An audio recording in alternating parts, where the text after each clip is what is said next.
ક્યારેય વિચાર્યું છે કે આપણી આ ખોપરીની અંદર ખરેખર શું છે? ના, એ કોઈ સામાન્ય અંગ નથી. એ તો બ્રહ્માંડની સૌથી જટિલ અને શક્તિશાળી રચનાઓમાંની એક છે. તો ચાલો આજે આપણે એ જ અદ્ભુત મશીન વિશે થોડું ઊંડાણપૂર્વક જાણીએ. તો આ સવાલ પર જ પાછા આવીએ. માથાની અંદર શું છે? મતલબ હાડકાં અને માંસ સિવાય કંઈક એવું જે આપણને આપણી ઓળખ આપે છે, જે આપણને આપણે બનાવે છે. એ છે બ્રહ્માંડનું સૌથી શક્તિશાળી કમ્પ્યુટર. જી હા, દુનિયાના કોઈ પણ સુપર કમ્પ્યુટર કરતાં પણ વધુ પાવરફુલ અને કાર્યક્ષમ. અને સારી વાત એ છે કે તે આપણા બધાની પાસે છે. આજના આ વિશ્લેષણમાં આપણે આપણા મગજને એક સુપર કમ્પ્યુટરની નજરથી જોવાના છીએ. એના સ્પેસિફિકેશન્સ કેવા છે, એની પાવર કેટલી છે અને એની અદ્ભુત ક્ષમતાઓ શું છે. ચાલો જોઈએ. તો ચાલો આમાં થોડું ઊંડા ઉતરીએ. કોઈ પણ કમ્પ્યુટરની જેમ સૌથી પહેલાં એના પ્રોસેસર અને સ્પીડની જ વાત કરવી પડે. અને સાચું કહું તો અહીંયા આંકડાઓ ખરેખર ચોંકાવી દેવા એવા છે. આપણા મગજમાં છે ને લગભગ 86 અબજ ન્યુરોન્સ હોય છે. આ ન્યુરોન્સને નાના નાના પ્રોસેસર જેવા ગણી શકાય.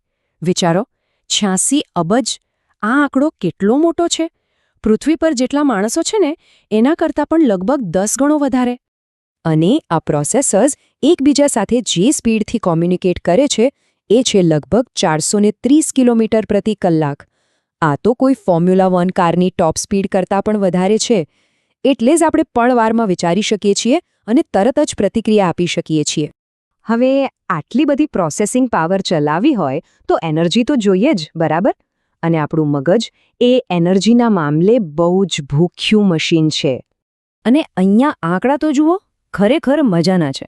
આપણો મગજ શરીરના કુલ વજનના ફક્ત 2% જેટલું જ છે. બસ એટલું જ. પણ એ આપણા શરીરની કુલ એનર્જીમાંથી 20% જેટલી એનર્જી વાપરી નાખે છે. આ જ કારણ છે કે જ્યારે આપણે બહુ લાંબો સમય સુધી કંઈક ઊંડું વિચારીએ ને ત્યારે આપણને શારીરિક રીતે થાક લાગે છે. ચાલો હવે વાત કરીએ આ સુપર કમ્પ્યુટરની હાર્ડ ડ્રાઈવની, એટલે કે એની મેમરીની. અને એ પણ જાણીએ કે આટલી બધી માહિતીને એ વ્યવસ્થિત કેવી રીતે રાખે છે. વૈજ્ઞાનિકોનો એક અંદાજ છે કે મગજની સ્ટોરેજ કેપેસિટી લગભગ 2.5 પેટાબાઇટ્સ છે. સરળ ભાષામાં કહીએ તો લાખો ગીગાબાઇટ્સનો ડેટા.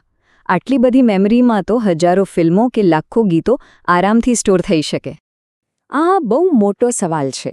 આટલી બધી યાદો, આટલા બધા અનુભવો અને માહિતી, આ બધું મગજ સંભાળે છે કેવી રીતે? કદાચ એનો જવાબ આપણા સપનાઓમાં છુપાયેલો છે.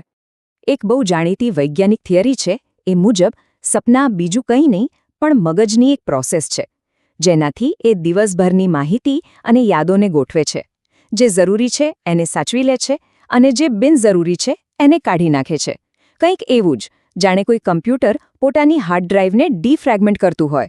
એક વાત સમજવી જરૂરી છે કે આપણું મગજ કોઈ પથ્થરની લકીર નથી.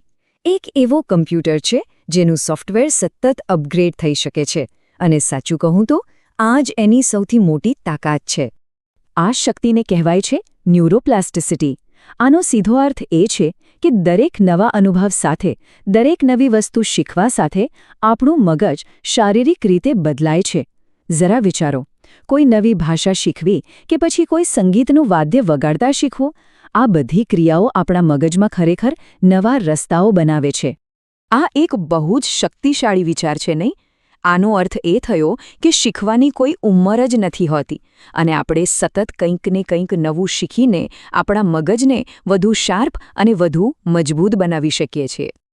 અત્યાર સુધી આપણે મગજના હાર્ડવેરની બધી વાત કરી, પણ આપણે આ મશીનનો અનુભવ કેવી રીતે કરીએ છીએ?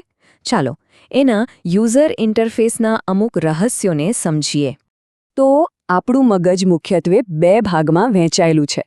ડાબો ભાગ જે છે એ તર્ક, ગણિત અને ભાષા જેવી બાબતો સંભાળે છે, જ્યારે જમણો ભાગ કલ્પના, સંગીત અને ક્રિએટિવિટી માટે જવાબદાર છે.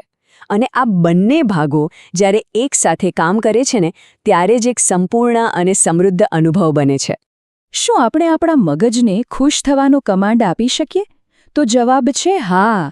જ્યારે આપણે હસીએ છીએ પછી ભલેને કોઈ કારણ વગર જ કેમ ન હોય, આપણું મગજ ડોપામાઇન અને સેરોટોનિન જેવા હેપી કેમિકલ્સ રિલીઝ કરે છે અને પરિણામે આપણો મૂડ તરત જ સારો થઈ જાય છે. આ એક બહુ જ સરળ પણ અસરકારક હેક છે. અને અંતે એક એકદમ ચોંકાવી દેનારું સત્ય, જે મગજ આખા શરીરમાંથી પીડાના સિગ્નલ મેળવે છે અને આપણને કહે છે કે ક્યાં દુખે છે, એ મગજ પોતે કોઈ દુખાવો અનુભવી જ નથી શકતું. કેમ? કારણ કે એમાં પેઇન રિસેપ્ટર્સ જ નથી હોતા. અને એટલે જ તો ડોક્ટરો દર્દીને જાગૃત રાખીને પણ મગજની સર્જરી કરી શકે છે. તો આપણે જોયું કે આપણા માથાની અંદરનું આ મશીન કેટલું અદ્ભુત અને શક્તિશાળી છે. એની ક્ષમતા લગભગ અનંત છે. એ સતત શીખી શકે છે, બદલાઈ શકે છે. તો હવે સવાલ ફક્ત એક જ છે, આ બધું જાણ્યા પછી આ જબરદસ્ત શક્તિનો ઉપયોગ કરીને આપણે આગળ શું શીખવાનું પસંદ કરીશું?